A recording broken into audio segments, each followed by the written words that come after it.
So Cardinal Wuerl had had a discussion with Roma Downey and Mark Burnett, and they had said they'd like us to produce a series, something that would follow AD The Bible Continues for the 12 weeks of the series.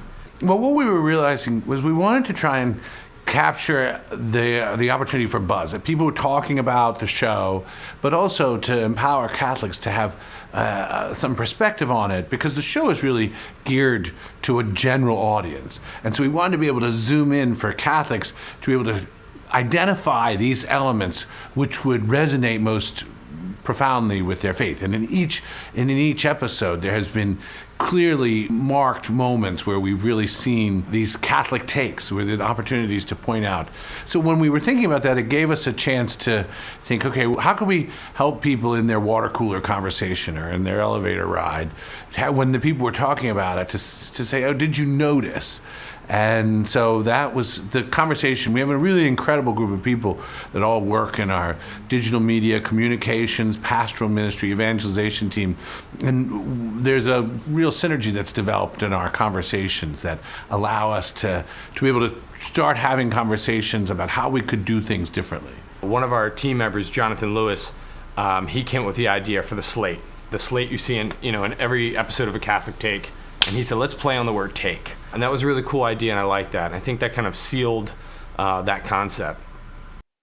I wanted to make sure that the gear that I brought and all the equipment was exactly what I needed and nothing more. So I think it was the second time I went out, I only took, exactly what I needed. I wanted to have our camera with 2 lenses, our tripod and support gear, our Zoom audio recorder, our shotgun and headphones, our Rode mic and clapboard, and our Panasonic monitor. Another fact that I had to consider was, am I going to bring lights?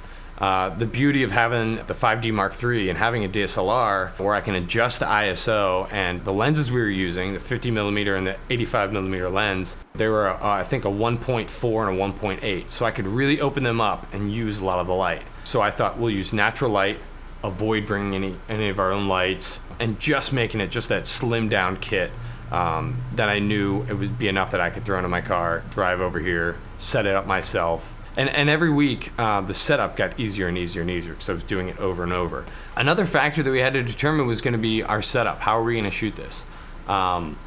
We had talked early on, and we thought it was really important that Father Byrne was looking right into the camera, that he was talking right to the viewers. If he's going to recap the episode and then talk to someone, kind of draw out what the Catholic take of this series is, and then kind of draw that to their faith, we thought this shouldn't be an off-camera interview. This should be looking right into the camera. We're not doing this with a teleprompter because it's really meant to be a conversational teaching moment. And since we film with 2 lenses, and sometimes we've done 2 episodes, I have to commit to memory each little segment throughout the process.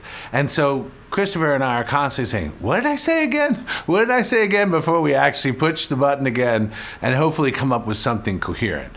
We had talked a lot in the pre-production phase about trying to grow our channel, try to increase our subscribers, our viewers, but also the views overall on the channel. It was about, I think, halfway through the series where we decided to have Father Byrne speak directly to the audience. Thanks a million for watching. If you like what you see, push the like button and also comment. We'd love to get feedback from you. Our subscribers started tripling. Our thumbs up and our likes were tripling. So it really had a great effect on our overall channel, the Wash Archdiocese. We've had an incredible response. People, not just actually from the YouTube subscribers and likes and comments, but just the people coming up saying, "Oh, I love that last Catholic tape because I hadn't really noticed that before." And we hear this all the time, every week that we've done them, which makes it much more fun because it's not just a distant audience that you don't have any idea from, but it's become really kind of a conversation around Christ, the early church, the saints, how our church developed. It's been very exciting. The episodes that we were taping lined up almost exactly with the readings at Mass during the Easter season. So we were reading the Acts of the Apostles, and I have to say, because of prep work, doing this, thinking about reading into the Acts a little bit more, the whole thing came alive to me in a whole different way. And I think the portrayal of many of the characters really gave a a context to my own experience of reading the scriptures. So for me, it wasn't a struggle. It was more like an awakening. And remember, the book is always better. Hey YouTube, thanks so much for watching and for all your support.